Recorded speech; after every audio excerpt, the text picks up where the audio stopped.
Has passed the first test. She is already venerated as a saint. But to be made an official saint, popular acclaim is not enough. She has to pass the second test. There has to be a sign from God, a miracle. The miracle for a cause of canonization is kind of God's confirmation. So I read somewhere it's like putting the case in God's inbox.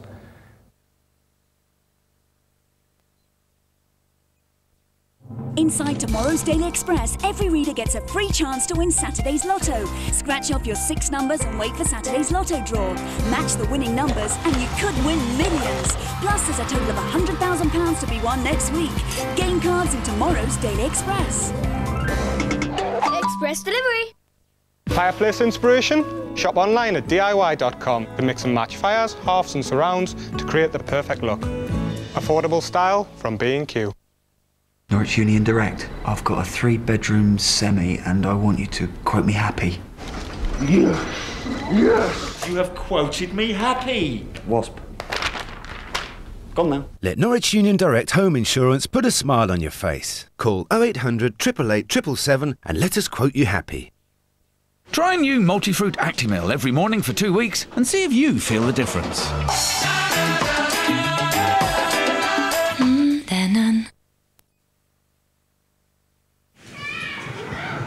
It's there, all the time. I was charged with murder. That's what I'm doing a life sentence for. You've got to feel remorse. It's not something I'll ever forget, is it? Lifer. Living with Murder. Monday at 9 on 4.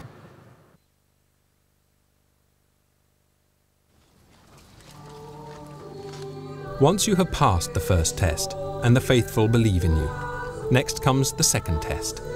Step 2. The miracle. All would-be saints require miracles. One for the first stage, beatification, another for the second stage, canonization. St. Patrick drove out plagues of snakes. St. Uncumber, despite being a woman, managed to grow a beard overnight. But miracles aren't what they used to be. In more modern times, miracles have had to be posthumous and have been mostly medical, from curing blindness to making the lame walk. The places where the miracles occur then tend to attract thousands of sick pilgrims in search of more miracles, like here at Lourdes.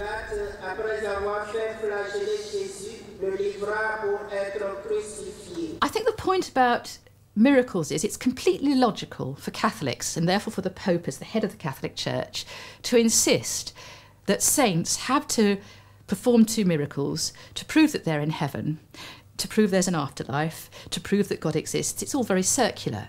So the saint does her 2 miracles, so the Pope can go tick, tick, yes, she's up there, it's worked, we'll make her a saint, that'll get all the faithful excited, that'll get them keener to be Catholics. I mean, it's completely logical in its own terms.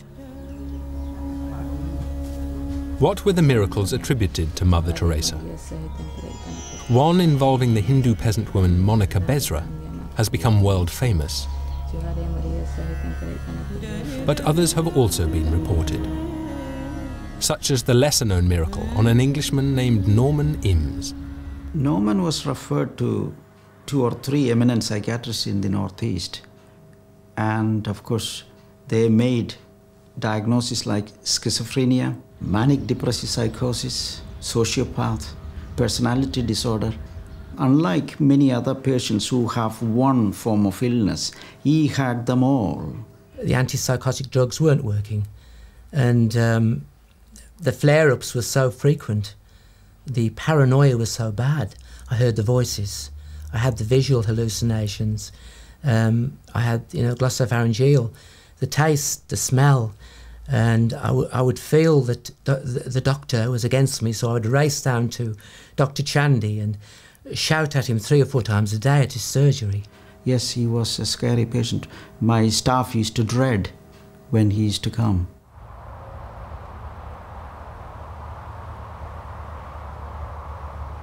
I will never forget the experience I had. She came through the gates in San Gregorio, and that's when I think the beginning of the miracle happened. Because as I sat with her, suddenly all the wrinkles in her face disappeared. She smiled broadly, and there was a haze around her very being, and she just sat there, and I was spiritually transfixed. I don't know how long it took, but after that she smiled again and said, "You'll be fine, Norman." And somehow there was a feeling within me that there was a healing taking place. I was starting to feel better straight away. Spurt of recovery, a dramatic recovery, answer to that is yes, especially in a patient who was so dreadfully ill. And I feel the ultimate healing took place after Mother's death. That is when I saw a remarkable change in Norman. And it was September the 5th, 1999. She suddenly appeared in the darkness of my dream. She was in a habit before me and she said, "How are you, Norman?" "I'm fine, thank you, Mother. How are you?" "I'm fine, thank God." She always talked to me like that. And she said, "You're fine now. You're healed, thank God." And that was it. And she disappeared. And the psychiatrist, who I know very well, recently confirmed yet again there is no evidence of the old illnesses. But however intriguing Norman's story, the Vatican has not accepted it as an official miracle. Father Brian Colliger in Rome, the postulator, he was in no doubt. He said, "Norman, you're a miracle." He said, "You're a miracle, but you're not a provable miracle. For the Vatican never accept mental illness as a miracle because it can never be." At least in the present practice of the congregation, the miracles that they look for need to be in some way physical, either medical cure or something that is physically impossible, because it's of the possible miracles, it's the one that's the easiest to prove.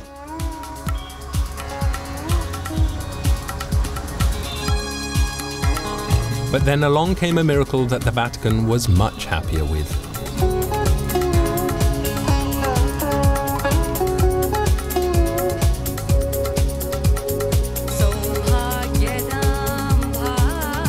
It happened 14 hours drive from Calcutta, in a remote rural village in West Bengal, and had all the ingredients of a fairy tale.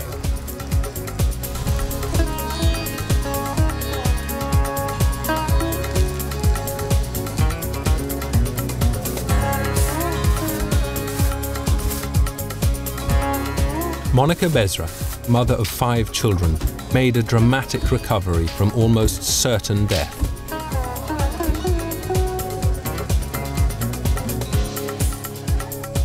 And as if that wasn't enough, she is Indian, tying the Eastern European Mother Teresa forever to her adopted country.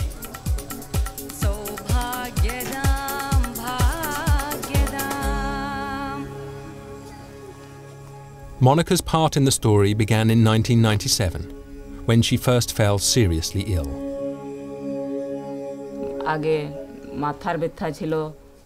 I thought this was a common illness, that if I took a few tablets, I'd be well.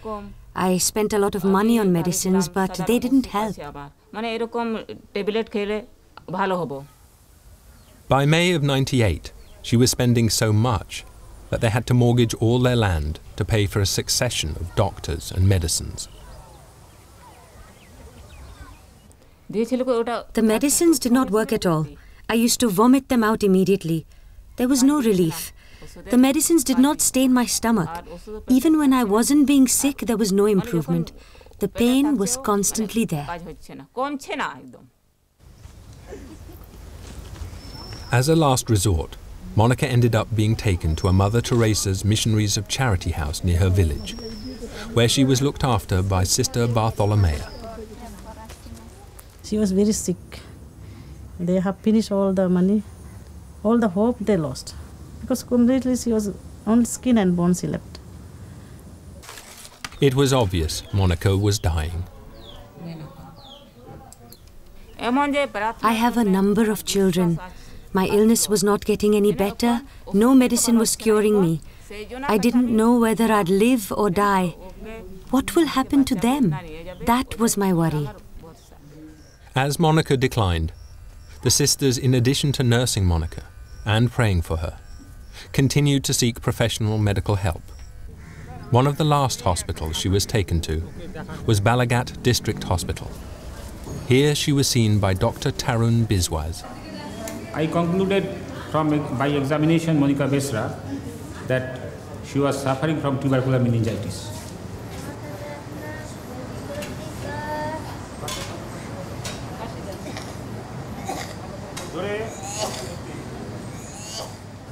I prescribed medicine. She went to Dr. Mustafi after 2 months, I think. She came to me in my private chamber, not in hospital. She came to me in private chamber August 98 with a history of vague abdominal pain and abdominal mass. On examination, there is a abdominopelvic mass of around 20 centimeters. Because by this time the cyst was already the size of a melon, it was felt that Monica's best chance for survival was an operation. 4 to 5 doctors examined me and said they were unable to perform the operation. As I did not have enough blood, I was almost white and pale. They said that I would die if I were operated on. By now it was the 5th of September, the first anniversary of Mother Teresa's death, the night of the alleged miracle. All that day, the sisters prayed to Mother Teresa. In the evening, at around 5 o'clock, 2 sisters came to me carrying a medallion and a black string. They said, "Today is Mother's death anniversary. It's an auspicious day, and we're giving you a medallion." They placed the medallion on the tumor and made a cross sign on it. They prayed and then tied it tightly on my waist with black string. Despise not our petitions. While I was praying, what I felt, my tears was rolling. I was feeling that within that something is happening in me. Mary, that never was to know that anyone on their protection, implored your help for certain intercession.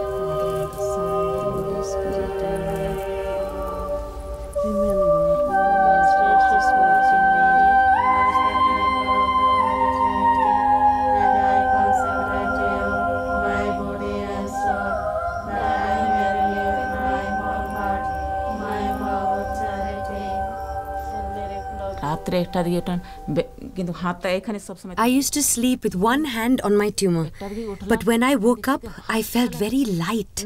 It wasn't there. My heart was beating very fast, and I was feeling so good and light. I called another female patient in the bed next to me. Simira, please wake up. You know that I had a lump in my stomach? It's gone. Is it true, Monica? She asked. Yes, see for yourself. Lie down, she said. And then she felt it and said, yes, it has gone. No. Impossible to cure or dissolve within one night. I told you, if it is not a tubercular tumor. Only it is possible if there is rupture. If there had rupture, that time patient was in shock, in dying condition. Patient may have catastrophe. Definitely. At about 8 o'clock in the evening, sister came to give me an injection. Then she felt all round and said that no, it's not there. She left the injection and ran to the others that something miraculous has happened to Monica. Then all the sisters came to me and examined me. From that day, I was cured.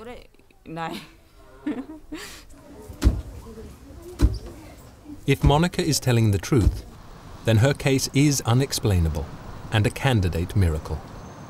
There is something very essential here that underlies the whole discussion. Can God and does God truly intervene in human affairs and totally eliminate from 5 o'clock in the afternoon to 1 o'clock in the morning a tumor the size of 24 weeks of pregnancy? There are many people who say that God cannot. There are people who say God does not. The Church says God does and can. God can and does, if you will, ontologically correct. But that's really the basic question underlying this whole discussion. I think if you ask any doctor, they've all got extraordinary cases. I've seen people that you'd say they're going to be dead within a week, and 20 years later they're still going very well. I think medicine is full of inconsistencies. So there are people who have grim prognoses and somehow come through.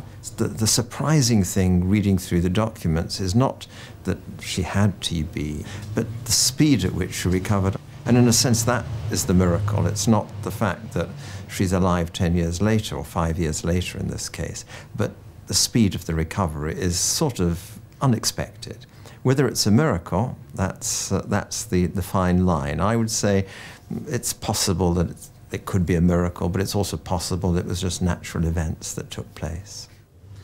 So most probably that illiterate girl thought it was responded to prayer to Mother Teresa, but unlikely because she was at the same time she was taking anti-tubercular drug. The anti-TB drugs prescribed by the doctors would have taken 6 months to work. Monica had been taking them for only 4 months by the day of the miracle. September the 5th.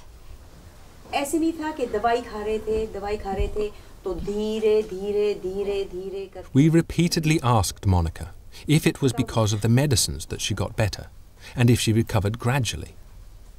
No, it was 1 day, 1 night. September the 5th. And so there is an impasse, and the argument has become acrimonious. This argument is not simply between the doctors. It has spilled out into a broader and more public argument between those who believe in miracles and those who do not. Between those who feel Mother Teresa should not be made a saint and those who feel she should be. Such as Sunita Kumar, for many years Mother Teresa's official spokeswoman. I would say that she should be made a saint. I mean, with a person like Mother, I mean, you tell me if you know of anybody who has worked for 60 years in a foreign country, though she always considered that this her own country now, without a day's break. Others in India think that to make her a saint is unnecessary, even harmful. But I believe I respect Mother because our orphans are well treated and looked after by that lady. When she was young, she came to India and devoted her whole life for the mankind of Indian orphans. I cannot just imagine. I cannot devote my whole life like Mother did. It's a great sacrifice for the society. It is enough to declare her saint. No other thing is required. It would have been better for the human being to leave Mother as a human being and not to promote her and to demote, because when we promote somebody, we demote ourselves. The humanity is demoted. And it's a bad thing for the humanity to demote themselves.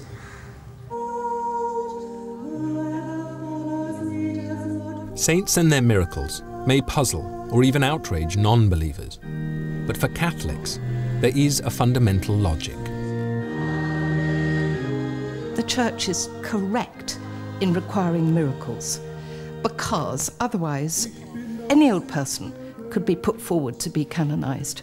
And the Church has required stringent rules before admitting people to be canonized. And I think that's quite correct. Otherwise, we ride on the crest of sort of popularist waves, and we allow ourselves to be swayed by public opinion. We need the test, and the test sometimes has been martyrdom. And martyrdom is a very good miracle to admit people to canonization, because if you die for your faith, you deserve to be honored. If you live for your faith, that needs to be tested.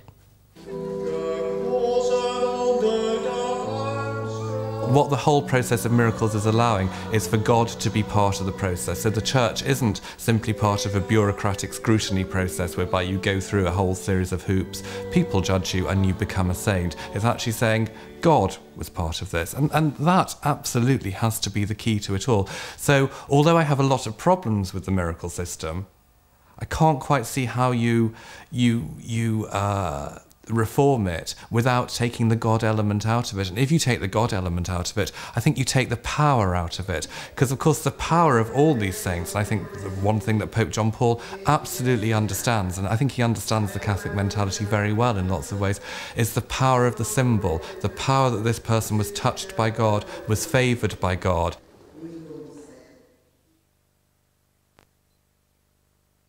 B&Q don't think creating perfect mood lighting should be expensive. So that's why our exciting new range of modern uplighters start from just $7.97. They combine perfectly with downlighters and wall lights to help you always create the right mood. Affordable style. You can do it when you B&Q it.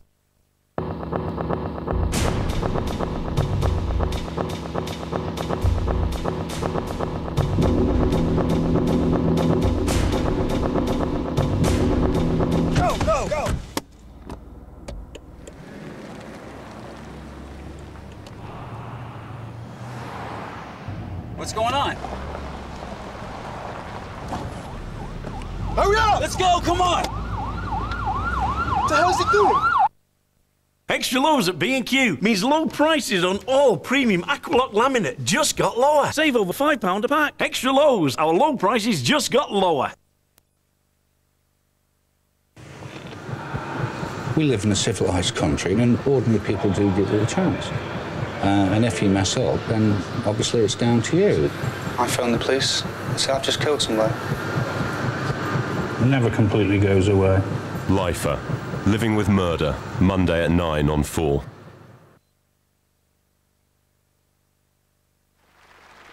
You may have had a wonderful life story, and God may have given you his seal of approval by granting a miracle. But the third, and for many the most contentious hurdle, concerns the role of the Pope. For the Pope must like you. Canonization is extraordinarily political. Who gets exalted is really significant. No, it is God who is the actor, the mover in this whole process. The process of canonization is whereby the Church discerns and recognizes what God is doing. Whether we believe the Pope is Christ's infallible vicar on earth or has his own political biases, it remains true that if he doesn't approve, you will never make it. In Mother Teresa's case, this was never going to be a problem. They were almost a couple. 2 icons, 1 message. I think you can see very much a personal motive in Pope John Paul II wanting Mother Teresa to be a saint. They were very close in their lifetime, came from similar backgrounds, very similar viewpoints. They were almost a double act, actually, kind of travelling the world, both going to countries, both saying the same sort of thing when they got there. Mother Teresa said everything the Pope wanted to hear, on the most controversial issues, such as contraception and abortion. This double act meant the Pope had not only a woman, but also a living saint to say them for him. If a mother can murder her own child in her own womb, what is left for you and for me to kill each other? To many, Mother Teresa was the Pope's ideal woman. The reason that the Pope can approve of her is that she's living out this view of what a woman should be, completely selfless, completely giving herself to care for others. Now, the Catholic Church presently, and particularly at the moment, accepts women who want to work with their hands and love with their hearts.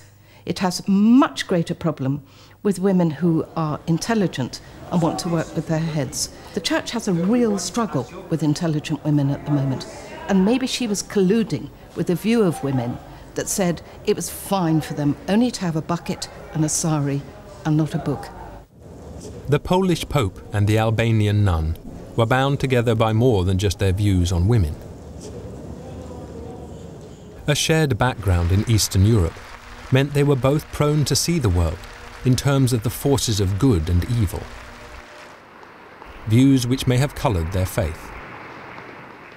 I sometimes wonder what the Pope's own personal beliefs, or, you know, we're cynical nowadays, we talk about agendas. What is his agenda around the creation of saints?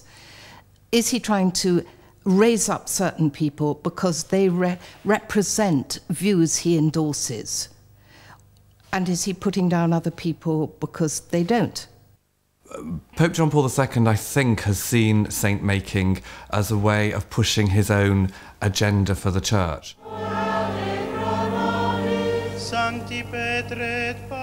Pope Pius XII, for example, is someone the present Pope would like to make a saint, even though he's often been called Hitler's Pope because he did so little to oppose the Holocaust.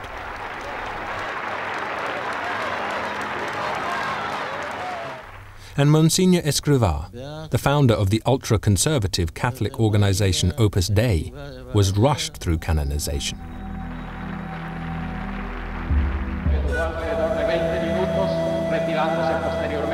While on the other side of the coin, there's one of the legendary heroes of South American resistance.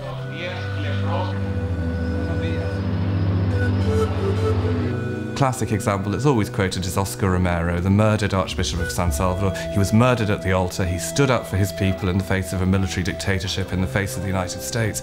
And many people think he was a wonderful man. Most people in Central America think he's a saint. The Pope won't beatify him because he doesn't really like that set of values. It is into this larger controversy that Mother Teresa has been drawn. In 1994, Channel 4 broadcast a famously acidic portrait of her, in which she was accused of a multitude of sins. There was a lot of criticism, certainly in the latter part of Mother Teresa's life, about the particular methods. And two things in particular were said about her. One was that she didn't do enough to relieve the suffering of people, that she was only really interested in sort of making sure that they died with God in that sense. And secondly, that she was involved with some fairly nasty regimes around the world, the Duvaliers in Haiti being a classic example. And it wasn't just dictators. She pressed the flesh and lightened the wallet of a whole procession of the famous and infamous. What did Mother Teresa always say? She always said that every cent that she got, she would give to the poor. And when people sometimes said, well, you know, you shouldn't be nice to kind of Papa Doc or Baby Doc or whatever, she'd say, if I have money and there are people who need my help, I will channel that money to the people who need my help. It's not just her politics which have been attacked. Even the medical care provided at the heart of Mother Teresa's mission, the Home for the Dying Destitute, has had its critics. Mother Teresa was an icon for me, somebody who I always wanted to work with. I very much wanted to go and work in one of her homes in Calcutta.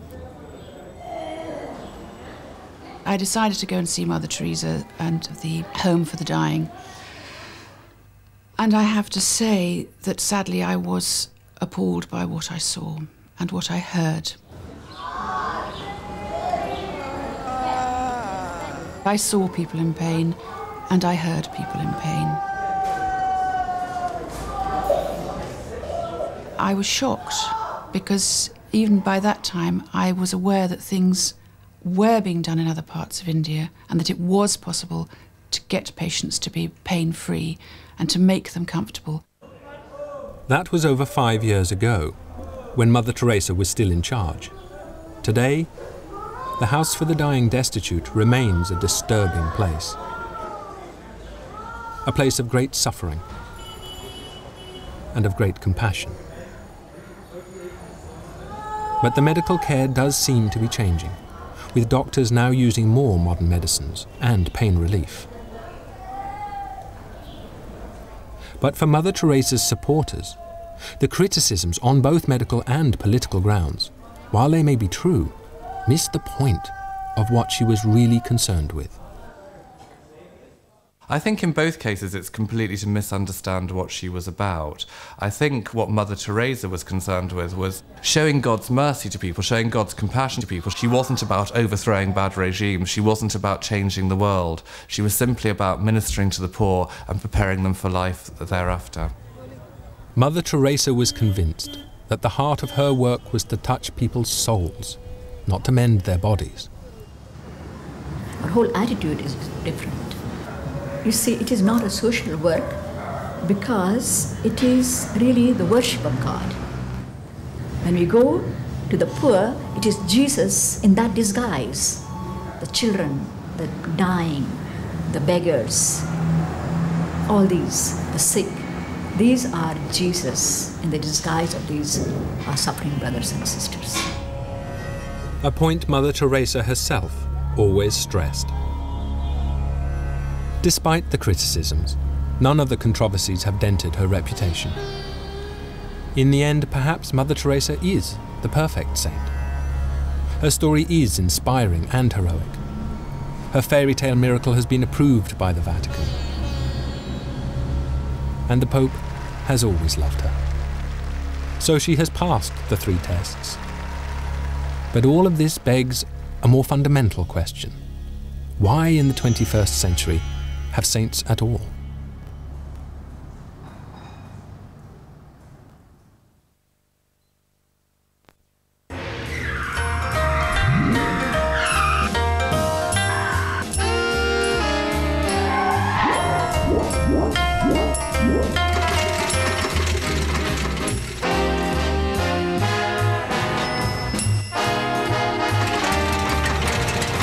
Stable, smooth, quiet. The beautifully built Ford Focus C-Max.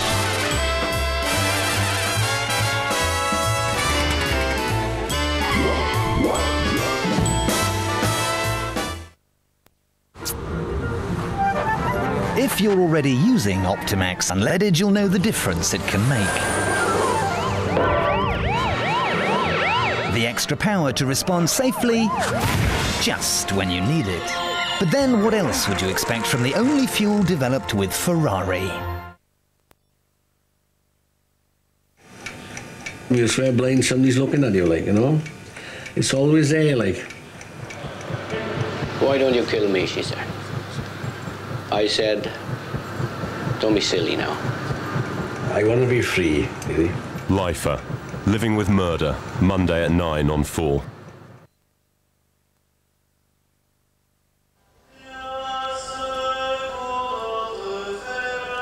Why have saints? In the past, this was not a question. There have always been saints, and the faithful have always flocked to their shrines. Although there are patron saints for almost every human activity, there's a saint for hangovers and hemorrhoids, for boilermakers, and one for hairdressers. But they are not a joke. They mean a great deal to millions of Catholics. I think saints are as relevant today as they were 500 years ago, and as they will be if there are another 500 years left in time, or 1,000 years. Saints are an example to us all, where their humanity helps us to relate to them and to follow their example. But this Pope, with his unrivaled passion for making saints, has raised questions even amongst the faithful. He has created more saints than any other pope in history, and making them faster than ever before. He's even making them in job lots. He made saints of 103 Korean martyrs in one go. But the pile-em-high saint-making machine is now under scrutiny. The present Pope has canonized as many saints in his pontificate as had been canonized in the previous 2,000 years.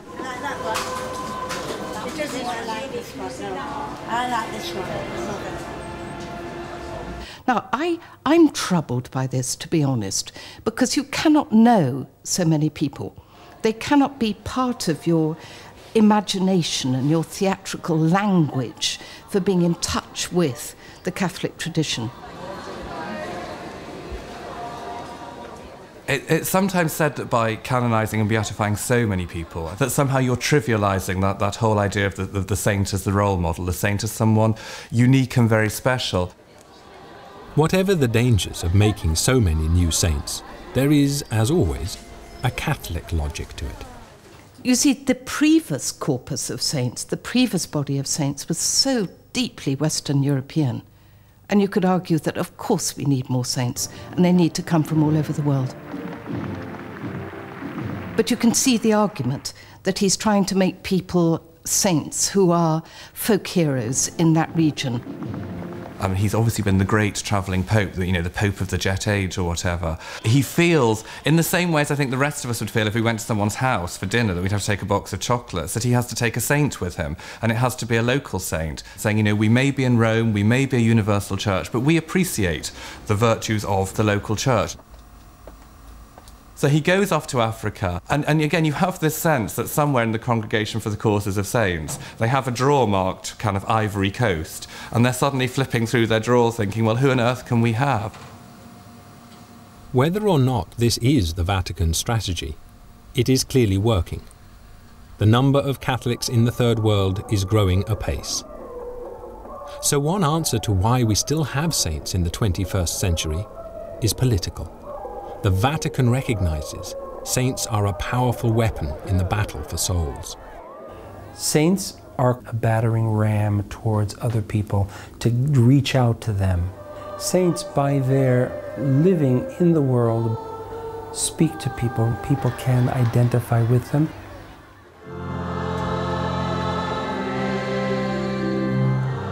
But there is another personal answer to why we still have saints. If ever proof was needed of the real power of saints, it's all here to see at Lourdes, where millions flock each year.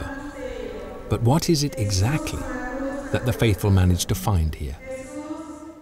I think everybody who comes to Lourdes is touched in one way or another.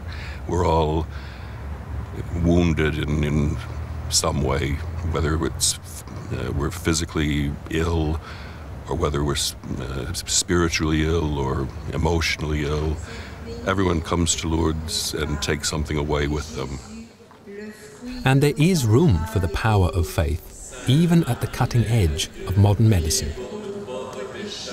I think there's room for people being empowered to think they're doing something to help themselves. What modern technologically based medicine has done is remove all that. So, you know, you come to see me, I give you pills, I give you injections, I give you radiation treatment. If you ask me, what can I do to help myself? I said, you can't. I'm going to do it for you. And if it doesn't work, I'm sorry, it's not going to work. So what patients want is to be able to do something for themselves. Going to Lourdes is one very powerful thing for those that have faith. Of course, we're human, and so we do say, you know, why me? Why did this happen to me? I mean, there's some days when I feel very discouraged and very low.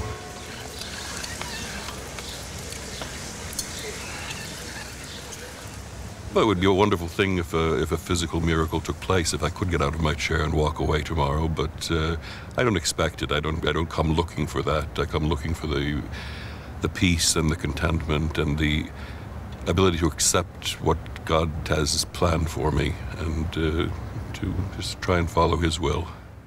I think the interface between the mind, the spirit, and the physical illness is a very close one. We see it in cancer all the time. As you know, there's a vogue for complementary therapies for cancer, and I think they are helpful, and they're helpful because they put people in the right mindset. Yes, I feel when I come to Lourdes, I find that I do get a strength here in Lourdes. I feel at peace, and I feel an inner strength come to me. There are all sorts of miracles. The miracle of peace of mind. We're healed, not only physically healed, but healed in mind and spirit. We're all sick in some way, and I think there are many other types of miracles. But is it really possible for sensible and rational people who do not have belief to accept the possibility that faith alone can cure a major illness? Well, Michael and his wife Agnes are very sensible people. And he said, you know, Dad, he said, I'm a little more sceptical than you are. He said, I know that Mother Teresa was a great person. And he said, I have a great respect for her and a great respect for what, you know, she did for you. He said, but do you not think it's more faith that you had in God and the faith you had in Mother that healed you, rather than the miracle that Mother performed on you through God? And I thought that was a reasonable argument. Whilst I don't totally accept it, I respect him for his opinion. The agnostic would say that he's changing the physiology of his brain by this. That would be the agnostic. And it wouldn't matter how. It could be yoga, it could be reflexology, it could be anything that changes brain function, causes relaxation. The believer would say it's God that's doing it through his faith. I think with psychiatric disease, intense faith could lead to changes. More difficult with physical disease, cancer, TB, but with psychiatric disease, who knows though how you change the chemicals of the brain. And maybe if you have intense faith that you can do something, you will change things. If Lourdes is a demonstration of the power of a single saint, then perhaps there is a logic to the business of making so many saints. And by making Mother Teresa into a saint in a country as populous as India, she may well become the Catholic Church's most potent weapon in the quest for new souls.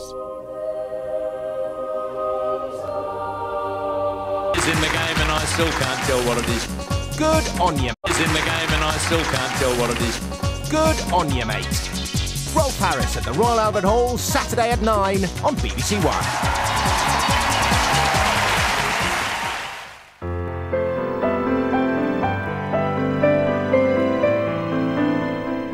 Samuel L. Jackson talks about his latest release on Film 2003 with Jonathan Ross in 50 minutes.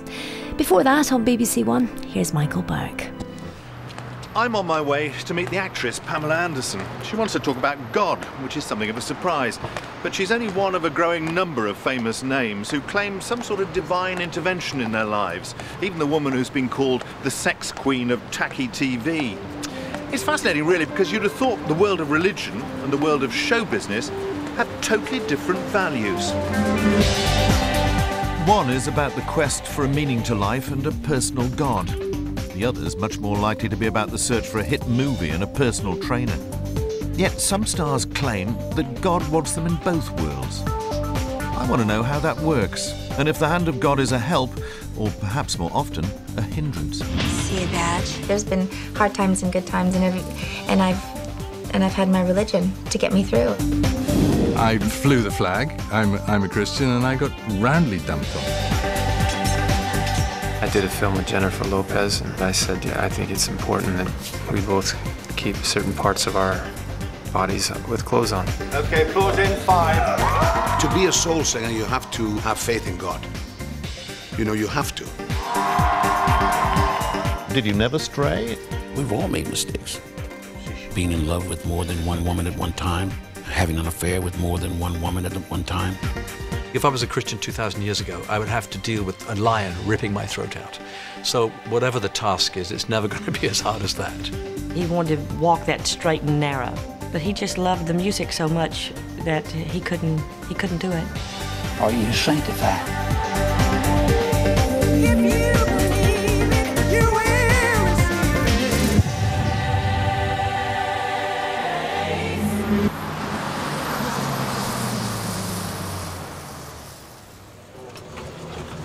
I have to admit, of all the people I thought I'd be interviewing about the effect of God on their careers, Pamela Anderson wasn't top of the list. In fact, she wasn't on the list at all. But earlier this year, stories started coming out of the States that Pamela, star of Baywatch and A Million Bedroom Walls, had begun teaching at her children's Sunday school. I wanted to know how she squared her sexy roles with the Christian faith. And exactly what does she do for those mini Bible students? Parents are afraid. I mean, it's basically everything from giving out, jelly beans to the kids, to reading a Bible story, to just setting good examples, and just to have other kids, having them be around other children who have the same values. And there's music. I mean, there's rock bands. There's a drum set, on the stage of my children's little Sunday school. And Brandon came out the first night and goes, "You know what, Mom? Jesus rocks." I was like, that is great. I just think that's great. What do the kids make of all this? Having Pamela Anderson from all these television programmes and so on.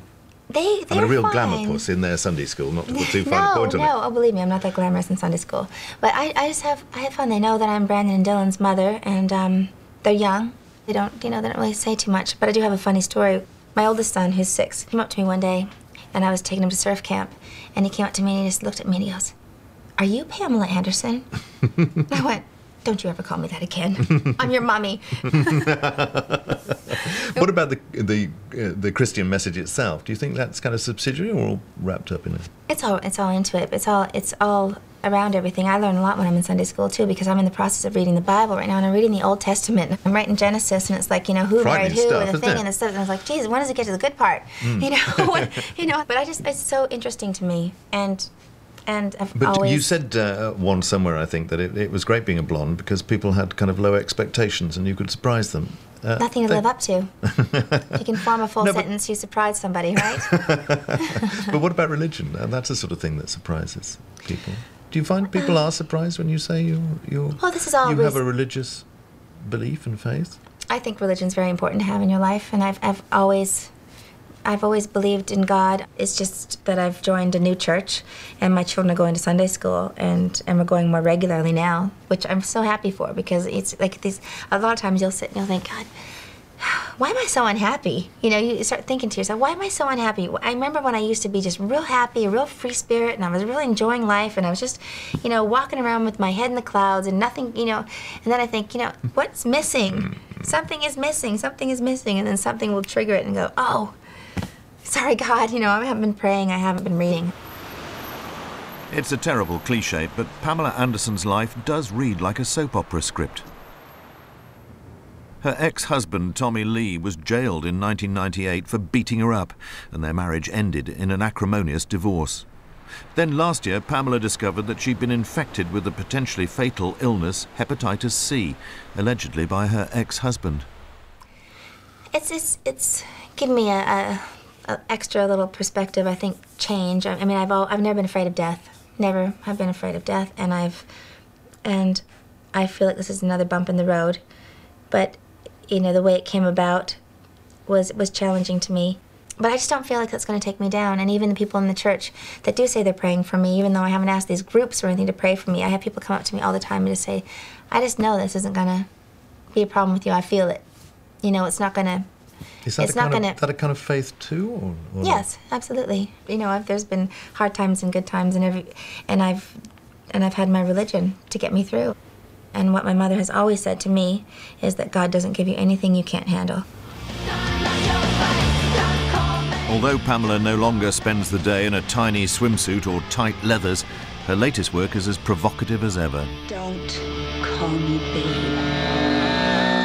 You my playboy cutie, 0069.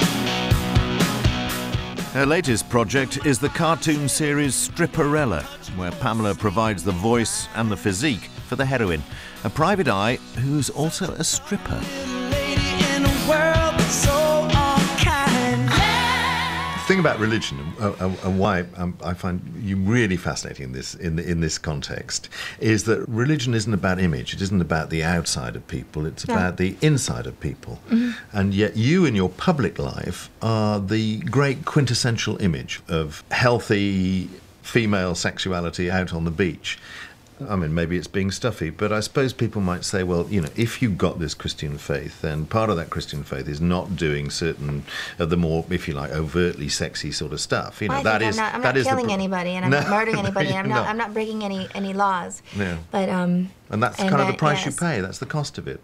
Or and if you don't, in public opinion, you mean? No, just in terms of that's what your faith means, in a sense that maybe you pay a price for it because you live a different kind of life. You don't see it that way.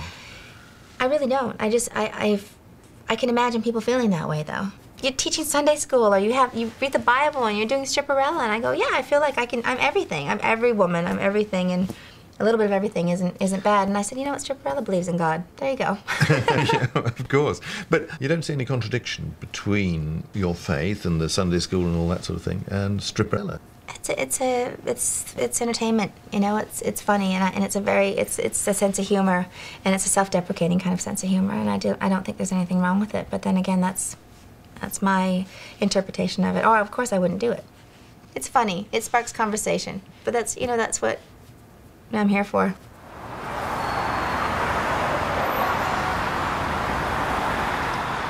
Is God a fan of Stripperella? I don't think so. But Pamela seems happy with the idea that as long as she's not harming anyone, then the God who made her body isn't too bothered about what she does with it. But surely juggling heaven and Hollywood must be harder than that. And for proof, you need only look at the life of a performer who changed musical history, but destroyed his life in the process.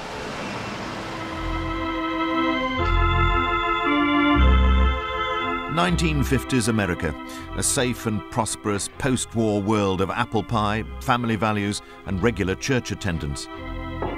But change was in the air.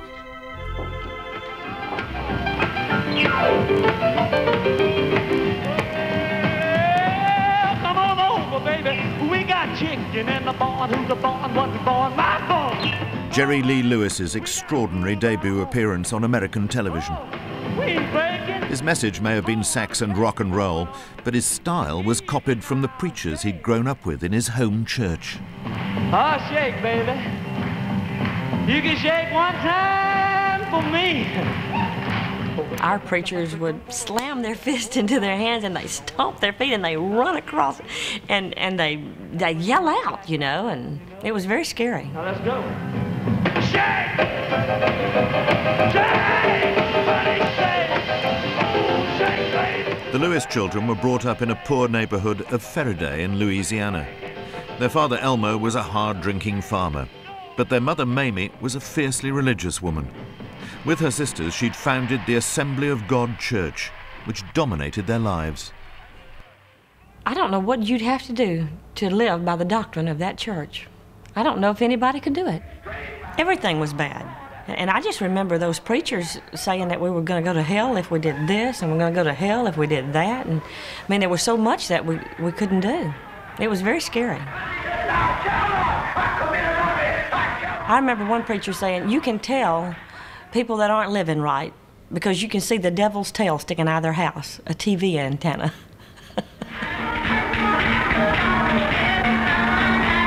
Jerry Lee was pulverized by his mum and his aunts with the Bible, to the point where he's very, very authoritative on the Bible, can quote it left, right, and centre.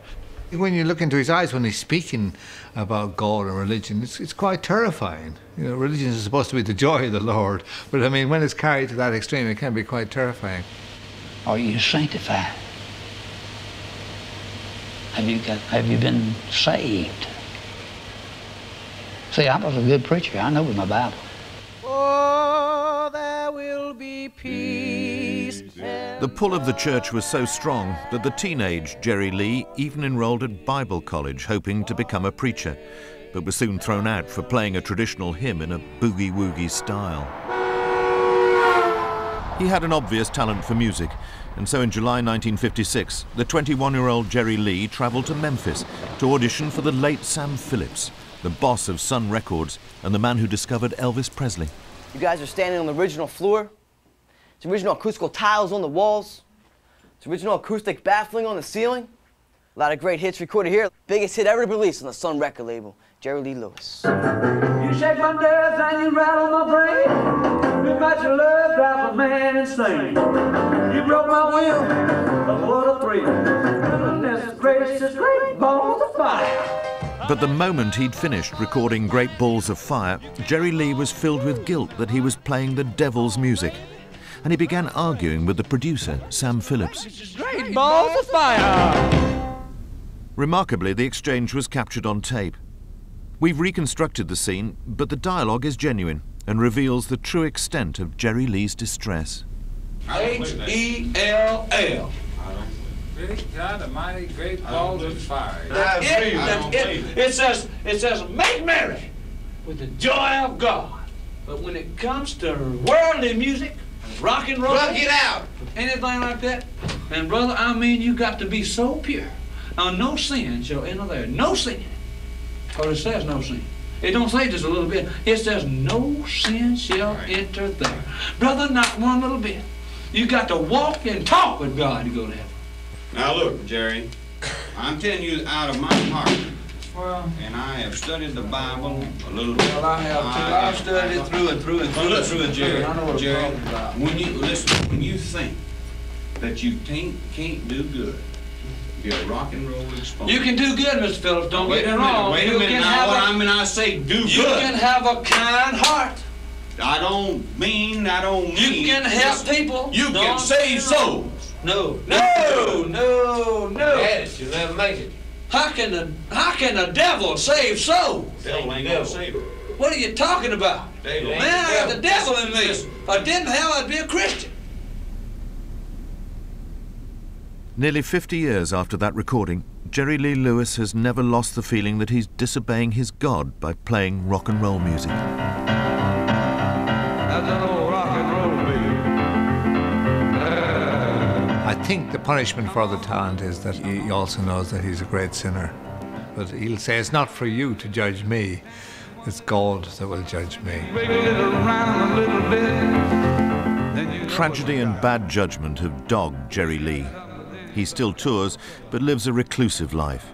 He struggled with drug addiction, and 2 of his wives and 2 of his sons have died in tragic accidents. My brother really believes that all of the tragedies that's happened to him in his life has got a lot to do with the way he's lived. Playing rock and roll music, being married so many times, being unfaithful when he was on the road. He thinks that because he did those things, that he was punished. That's what he really believes. Hallelujah! The thing about the religion has just broken my brother's heart, really. Because he loves God, and he really wanted to live that way. He wanted to walk that straight and narrow. But he just loved the music so much that he couldn't do it.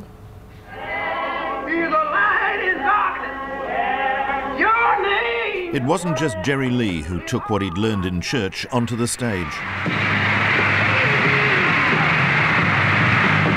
The former gospel singer James Brown stole the theatrical pleading of the Pentecostal preacher and made it his trademark. Sam Cooke took the gospel songs themselves and just replaced the word God with girl.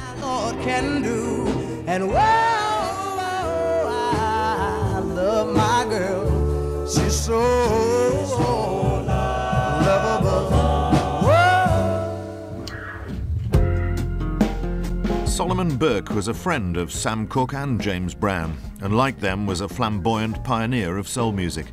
For the past 40 years, he's been keeping that flame alive. Well, you better listen, my sisters and brothers. Then last year, Solomon found success once more with a Grammy Award-winning album. Solomon Burke to me is the best soul singer. Always was and always will be. He's got more feel than any other soul singer that I've ever heard. If you don't know who Solomon Burke is when you walk into a show that he's doing, you will definitely know who he is by the time you leave.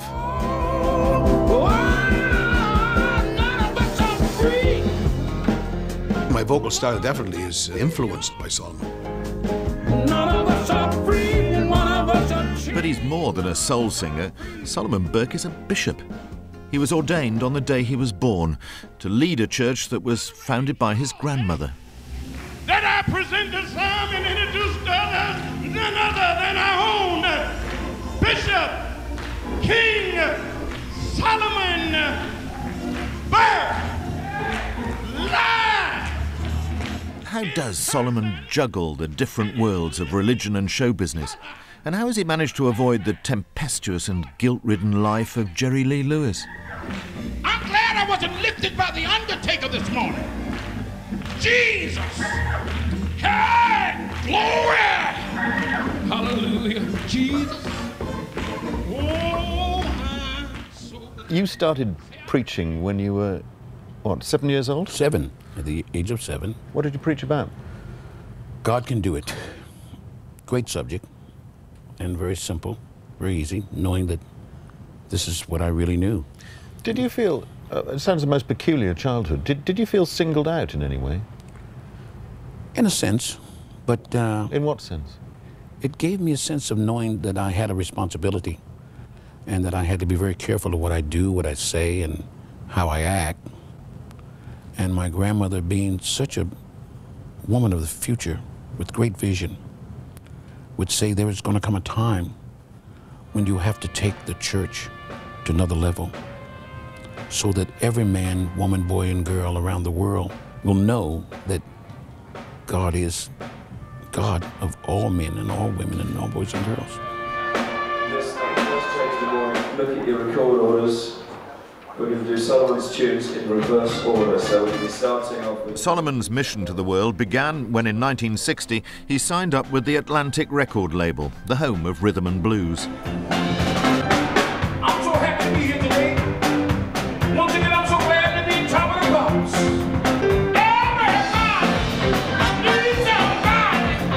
Before Solomon's mission could begin, he first had to endure an awkward encounter with the leaders of his church. I remember so well sitting in a meeting with all of the elders, about 14 elders, and the elders are saying, now you're going to go here